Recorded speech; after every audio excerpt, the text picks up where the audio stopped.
Kuatnya elektabilitas Gubernur DKI Jakarta Basuki Cahayapurnama membuat partai politik gamang dalam menentukan calon penantang Ahok. Bahkan sosok Ahok dapat membuat dua partai yang terpecah saat Pilpres lalu, yakni PDI Perjuangan dan Gerindra, berpikir untuk bernostalgia seperti Pilkada DKI Jakarta tahun 2012 silam. Gubernur DKI Jakarta Basuki Cahayapurnama alias Ahok terlihat berseri saat dirinya menerima penghargaan dari pemerintah di Istana Negara hari ini. Tidak tanggung-tanggung, Ahok mendapatkan 4 penghargaan sekaligus dari Menteri Perencanaan Pembangunan Nasional dan Kepala Bappenas Sofyan Djalil dalam acara Musyawarah Pembangunan Nasional Musrenbangnas 2016. Sebagai pemimpin Provinsi DKI Jakarta, Ahok berhasil melakukan inovasi dan pencapaian di bidang pembangunan. Ya, selain berprestasi dalam membangun Jakarta, Ahok juga punya prestasi membangun komunikasi politik yang dulu renggang menjadi harmonis. Dua partai yang bersiteru dalam Pilpres 2014 lalu, PDI Perjuangan dan Gerindra, dikabarkan tengah intens berkomunikasi untuk bersatu melawan Ahok. Mencoba menjalin komunikasi politik dan kemungkinan koalisi PDIP dan Gerindra. Insya Allah ini bentuk dari kesiapan dengan hadir pagi ini di sini. Komunikasi politik dengan Gerindra sering kita lakukan maupun dengan partai-partai lain. Minggu-minggu ini mudah-mudahan kami juga akan menjajaki koalisi, bukan koalisi ya, kita menjajaki komunikasi politik dengan PKS, dengan partai-partai yang lain. Ini dalam rangka untuk membangun kesepahaman, melihat prospek Jakarta ke depan mau kita bawa kemana. Lalu, bagaimana Ahok menanggapinya? Bu Mega belum bilang ada kemungkinan itu.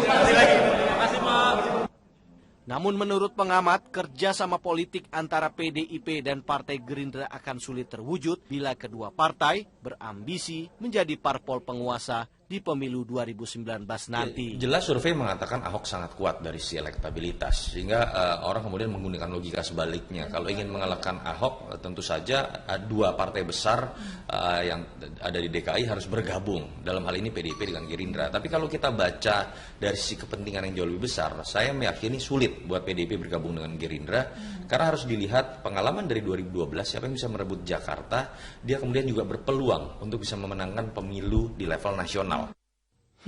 Kalau sudah begini, kita tunggu saja siapa calon kuat yang dipersiapkan PDI Perjuangan dan Gerindra untuk melawan Ahok. Dari Jakarta, Tim Liputan, Metro TV.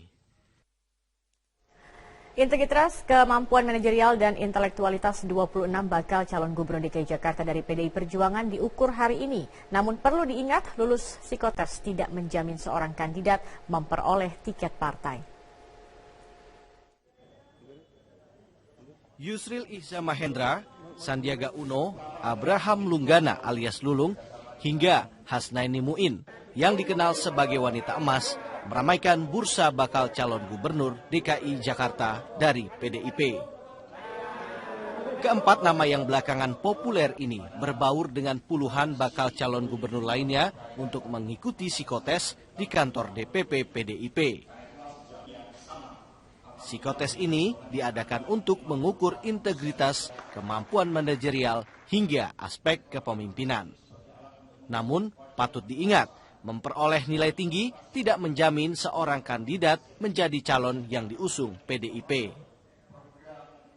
Dari struktural partai memberikan masukan kepada DPP partai, kemudian kita paparkan bagaimana hasil-hasil survei, kami paparkan juga dari tim yang melakukan fit and proper, hasil assessment dari para ahli psikologi juga disampaikan itu dalam bentuk matriks, dan kemudian pemetaan politik. Nah, dari situlah kemudian ditetapkan pasangan calon tersebut. Bila Sekjen PDIP Hasto Kristianto menyebut berbagai prosedur untuk memperoleh tiket partai, bakal calon gubernur Yusril Ihza Mahendra menjawab lebih lugas. Kan semuanya yang menentukan akhirnya ada pada Ibu Megawati. Ya, panitia sendiri sudah mengatakan bahwa mereka melakukan penjaringan, tapi nama-nama itu diserahkan kepada Ibu Megawati karena beliau yang akan memberikan keputusan akhir siapa yang akan dimajukan sebagai calon gubernur DKI sekarang ini. Bila Ketua Umum PDIP Megawati Soekarno Putri adalah pemegang kata akhir, masih adakah manfaat untuk mengikuti rangkaian seleksi ini? Pengamat politik Yunarto Wijaya mengatakan sulit bagi PDIP sebagai partai kader memberi tiket bagi calon di luar kader partainya. Analisa Yunarto bisa jadi benar bila melihat kemesraan Megawati dengan Wali Kota Surabaya Tri Risma hari ini yang santer disebut akan bertarung dengan Basuki Cahayapurnama alias Ahok. Tim Liputan Metro TV. Dengan Ketua Panitia Debat calon Ketua Umum Golkar Happy Bone Zulkarnain dan Aribowo pengamat politik. Kita akan ke Bang Happy Bone terlebih dahulu. Bang Happy, ini apa tahapan dalam kampanye yang nantinya akan dijalani ataupun dilalui ke-8 calon Ketua Umum?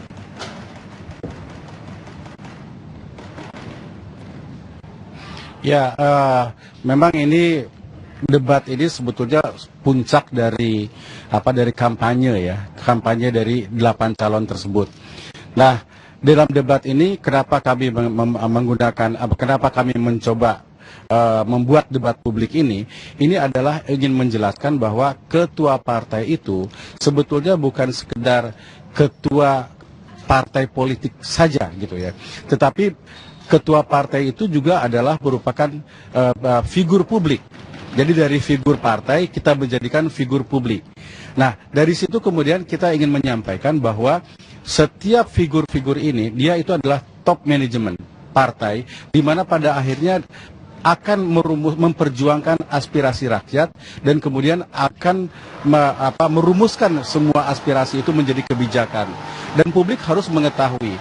Oleh karena itulah kemudian kami ingin menampilkan bahwa figur-figur partai ini tampil di publik, kemudian kita mendengarkan sama-sama apa gagasan, ide dan gagasannya kalau kemudian dia menjadi ketua umum dari Partai Golkar ini. Dengan kemudian dia menjadi ketua umum Partai Golkar ini, kita bisa mendengarkan bagaimana konsep dia untuk membesarkan dan membangkitkan Golkar kembali. Bagaimana kemudian dia menjalin kerjasama dengan pemerintah.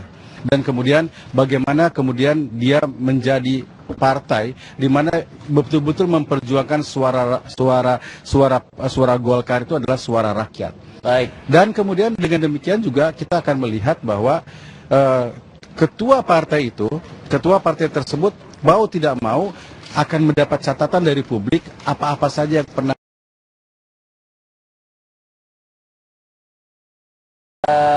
agar debat ini tidak hanya sekedar penyampaian visi dan misi saja begitu.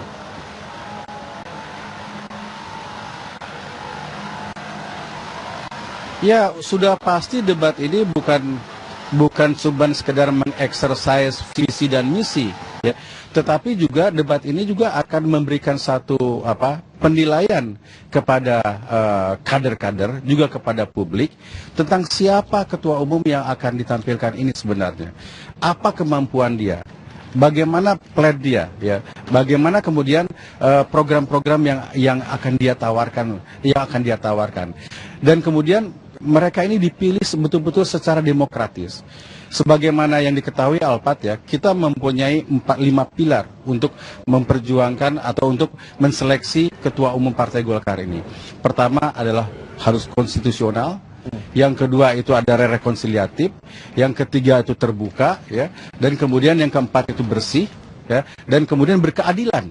Nah, 5 hal inilah yang kemudian yang kita lakukan dan kemudian kita berikan kepada publik. Publik juga akan menilai dengan cara yang seperti itu.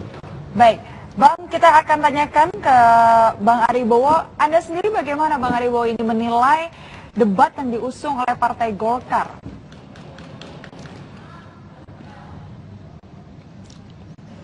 Ya, yang pertama ini menarik. Jadi mungkin di antara partai-partai yang lain pemilihan ketua umum partai ini dengan debat terbuka semacam ini sebuah langkah maju.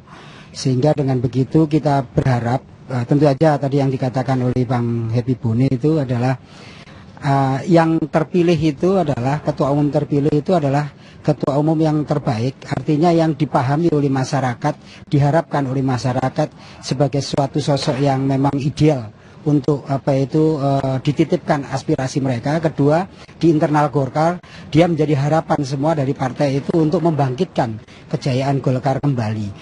Hanya saja seringkali ini kan persoalan pemilihan internal partai dan beda dengan misalnya voting behavior terbuka dari masyarakat.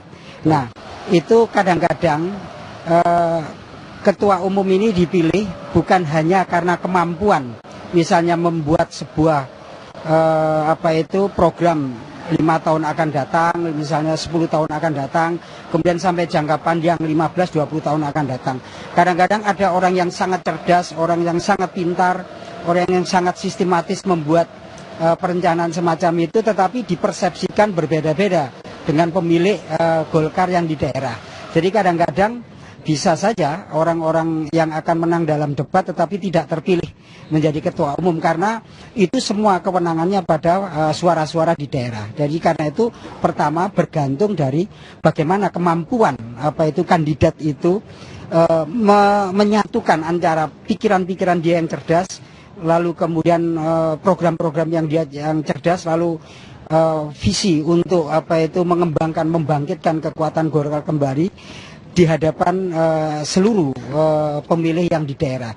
Jika itu berkesesuaian dan itu menjadi bagian penting dari persepsi dari orang-orang di daerah, mungkin bisa menang.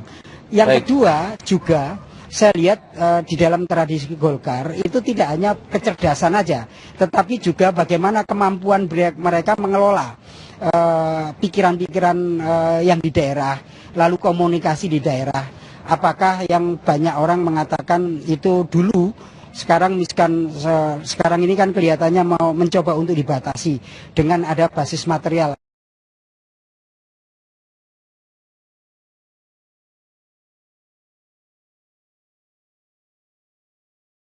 Bangsa dan negara, dan terutama adalah disinergikan dengan program-program pemerintah. Nah, hal-hal seperti itulah barangkali akan menjadi poin bahwa Golkar sebetulnya ini ingin bangkit dan kemudian juga ingin betul-betul bermanfaat dan berguna untuk rakyat, bukan hanya untuk kader Partai Golkar saja. Seperti itu. Baik.